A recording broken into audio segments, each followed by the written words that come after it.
Hey guys, RDBB NetSec here. So I'm starting a new series where we're going to be walking through the phases of performing a pen test. Starting with the scoping phase, and then we're going to finish up with report creation and actual delivery to the customer at the end and what you need to look for.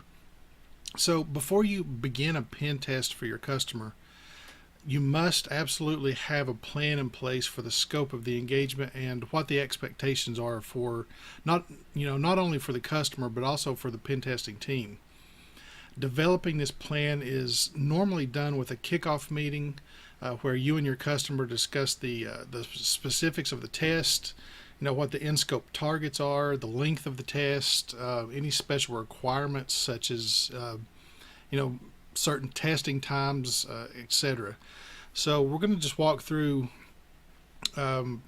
starting off with some of the questions that you're going to be asking during the kickoff call. So let's go ahead and move on to the first one here. So one of the things that I like to look at is, why is the client asking for an assessment? They're all going to have different reasons for needing a pen test performed. One of the reasons could be compliance based. They could be doing it for PCI compliance, EI3PA, which is an Experian based compliance, it's pretty similar to PCI testing. Another reason would be to test the maturity of their security program. It may be that maybe senior management wants to see how their IT staff performs and how secure the systems and the architecture are of the network. And then they also want to look for weaknesses in their architecture and in their systems. So they may be looking for things like missing patches, configuration mix-ups where they may be using default passwords on devices like Cisco routers or something. So those are all things that can be discovered during the pen test. The next thing is going to be the timing of the pen test. So you're going to want to know for sure, how long is the testing going to last.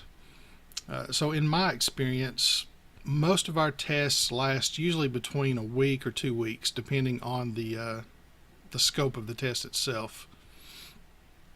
Does it need to be done during certain hours? Again, most of my tests are done during the day, during business hours, but I have had some clients who have requested us do the testing either after hours or on the weekends. So you need to make sure that you've got that nailed down before you start testing. And then also, is it going to interfere with any special projects that may be going on? You don't want to start a test in the middle of them maybe doing a month-end closeout with the accounting or something that may halt business processes. So they need to keep that in mind when you're actually scheduling the test. The next thing you're going to want to look at is the involvement of their IT staff. So normally what happens is the company will assign one of their people as to be your primary point of contact during the testing. So this is the person, if you run into any issues at all, they will be the first one that you contact. And then, if there's any issues, they can, send that out to the rest of their team. Of course, you want to establish how that person can be reached, whether it's through email, if you get their cell phone number, their office number, things like that. And then you want to know if the IT staff are going to be notified of testing. So I've actually seen this done both ways, where the IT team, everybody knew that the pen test was going to take place, and they were instructed not to interfere, if they see any of our attack traffic coming through, versus where senior management, again, does not tell anybody on the IT team that a pen test is going to take place, because they want to see how the IT team will react to attacks coming through.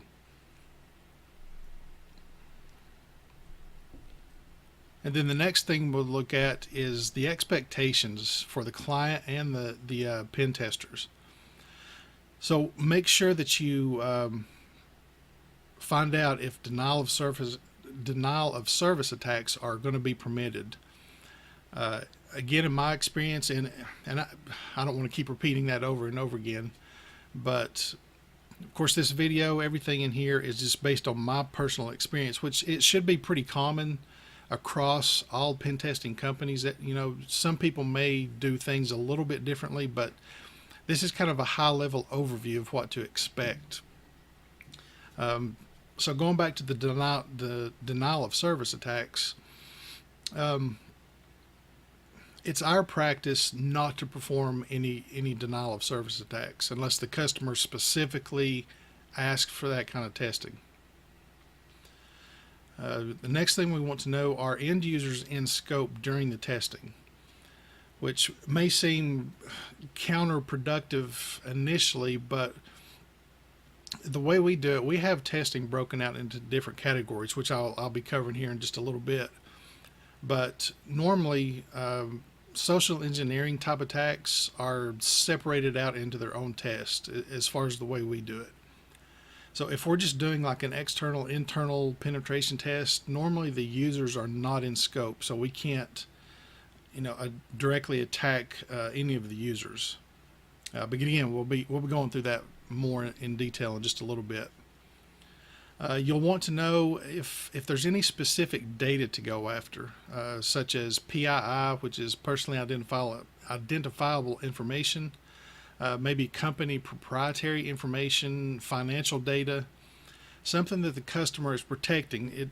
It should be, something that the company has. Most of the time it'll be something that's making them money, and can you access that data? Another question I like to ask is when to immediately stop testing. So one of the things that you could come across, I'm just going to use an external pen test, for example.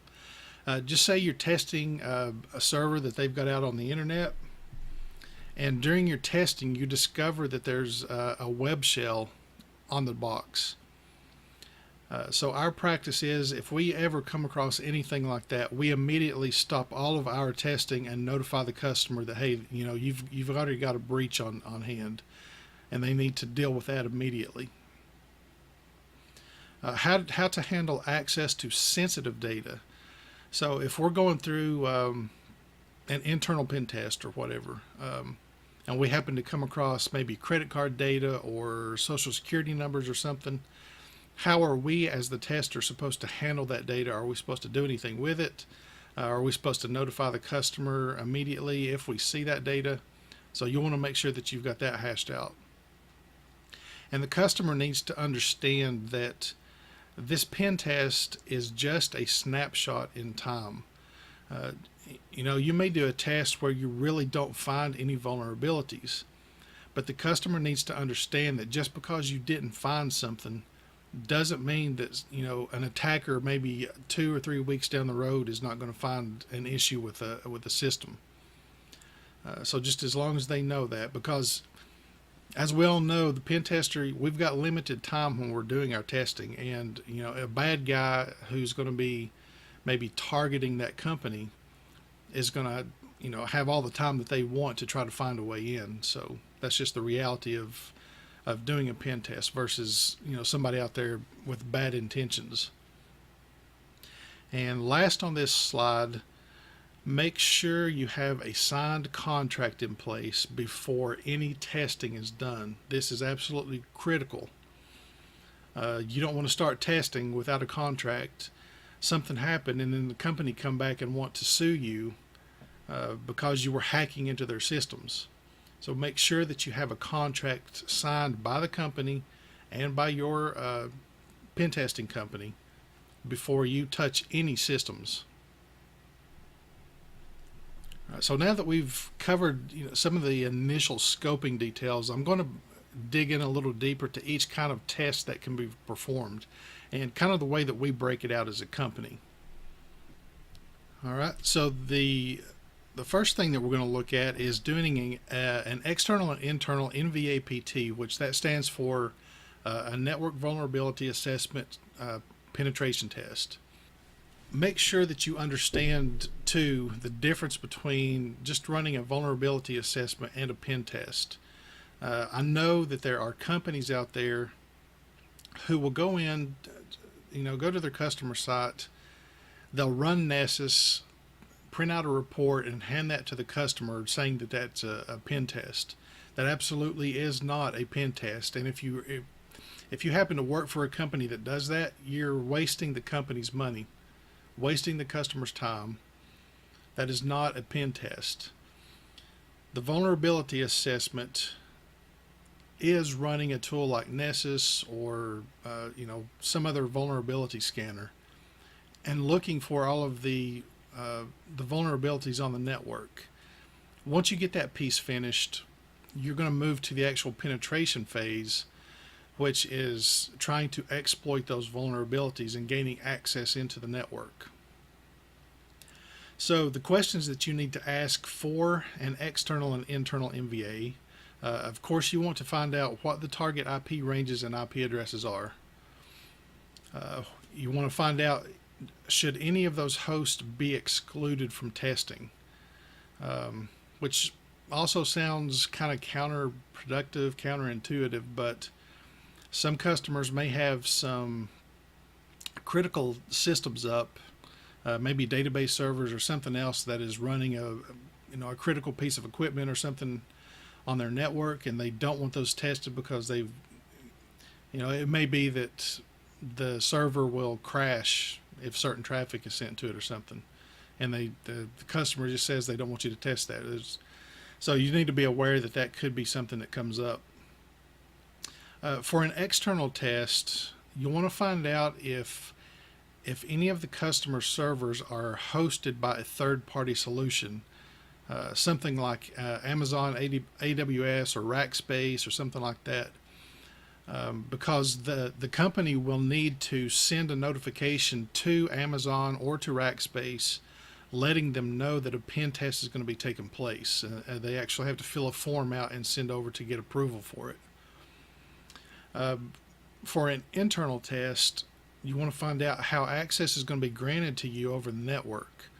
This could be in the form of shipping a jump box to the company where they hook it up on the network and then you have remote access to it. The company may grant you a VPN access, or you may actually have to travel on site to the customer's network. You want to find out is if they have an IPS or a firewall in place, and then what happens on the test when your traffic is blocked. Some places, once that happens, the testing stops there. Other places will put a whitelist in place for the pen testers' IP addresses once they've been blocked, so they can continue testing those individual systems, looking for other vulnerabilities and exploits. So the next thing here is social engineering. Of course, there's different types. You've got phishing, pretexting, USB drops, physical security. Regardless of which one you're going to be doing, and it may be a combination of all of them, but you want to find out what the customer goals are for each type. And again, here you want to find out, are there certain people who are in and out of scope? So I'll just take phishing for an example.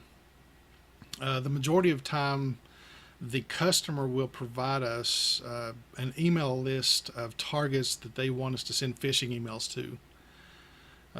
The same thing goes for pretexting. They'll send us a list of users and phone numbers to call. For physical security, you'll want to know what the customer's goals are for gaining access. Do they want to see if you can get maybe to maybe inside a data center, sensitive offices within the building, anything like that. So you just want to make sure that you find out what the goals are of the customer for that type of testing. And for wireless assessments, you want to find out what SSIDs are in scope for the test. You want to find out, are clients in scope? Can you attack clients? You want to find out if you can access the corporate network from the guest network. Look for rogue devices. A lot of times the customers will want to know if somebody has brought in like a Linksys router or something from home and plugged it into the network. So we'll look for those during the test. We also will map the location of the access points that we see. And you do that using Kismet. At least this is how we do it, using Kismet and a GPS device hooked up to our laptops. And walk around the building. Kismet will pull all that data in, then you can map it to Google Maps and actually print out a nice map of all the access points that you saw during the assessment.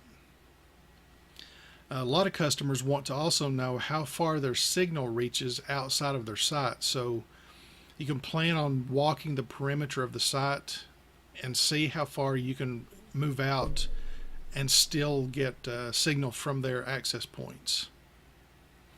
And one thing to also keep in mind, and this is critical here too, do not attack out-of-scope clients or access points. So one thing that you will probably run into quite a bit is you may have a customer that's in an office building that may have 10 other companies inside, and all those companies have got their own wireless networks set up. So you'll want to be careful, watch what it is that you're pulling in. So like when you're running Kismet or Wi-Fi or any of those tools, look at the clients and the access points that are showing up, and you may want to take that list, show it to your customer, and let them tell you which ones are in scope, and that way you can focus down, because you don't want to be attacking access points for some other company in the building. And then the last one here, web app assessments. You'll want to find out how many apps are being tested, is authentication required, and most of the times the customer will set up an account for you to be able to log into the web app. It's usually going to be a lower privileged account, and they'll want to see if you can escalate your privileges from that account to an administrator level account. Are you going to have access to the source code of the app? And I would say probably 80 to 90% of the time for this one, the answer is going to be no. And then for web services, is the client going to provide sample requests that you can look at, so you'll know? It just, with them providing the request to you, it speeds up testing time and lets you know exactly what a valid request looks like, and you can move on to your testing from there. So guys, that's pretty much going to wrap it up for this video. This may be one of the shorter ones that I've done in a while, but I just wanted to give a high-level overview of the scoping and planning phase for the pen test, and give you some things to think about, so that you know the questions that you need to ask the customer. The bottom line is, make sure that you have a solid plan in place before you start any testing. If you go into a test without any plan, you're not going to do anybody any good. You're really just going to be wasting the customer's time. Another thing that I kind of wanted to stress here at the end, keep in mind that when you go into a pen test, you've got to have the right mindset. And what I mean by that is, don't just get on the network, going with the idea that you're just going to pawn all the things, leave destruction and mayhem behind, and then you're going to finish your test and go on. The main reason that you are there to do this test is to find vulnerabilities that are sitting there on the customer's network and help them become more secure. That's your goal. That's the reason they hired you. So, I mean, of course, it feels good when you get shell on a box and you're able to maybe dump the contents of a database or something. That's something that we as pen testers always look to do, and it feels good to be able to do that. But if that's the only thing that's on your mind while you're doing the test, then you're doing it wrong. Again, none of this is about bragging rights. So make sure that you have the right mindset. You're there to serve your customer. And if you do a good job, help them become more secure, then they are apt to become a repeat customer, which is good for your business. So just keep all that in mind. Again, guys, I hope you enjoyed the video. I know this one was, there's no live demos or anything on here, but we'll be getting into that as we move on through this series and actually working through kind of a mock pen test type scenario. So again, if you enjoyed the video, please like and subscribe. And as always, guys, I hope you have an awesome day. Talk to you later. So I hope you guys enjoyed the video. If it's your first time here, I would love if you subscribe to the channel and share it out with all of your friends. So my hope is to build a community where we can help each other learn and grow in security, especially if you're just getting into it. If you have any questions or comments, please leave them below. And again, thanks for watching. I hope you all have an awesome day. See you guys.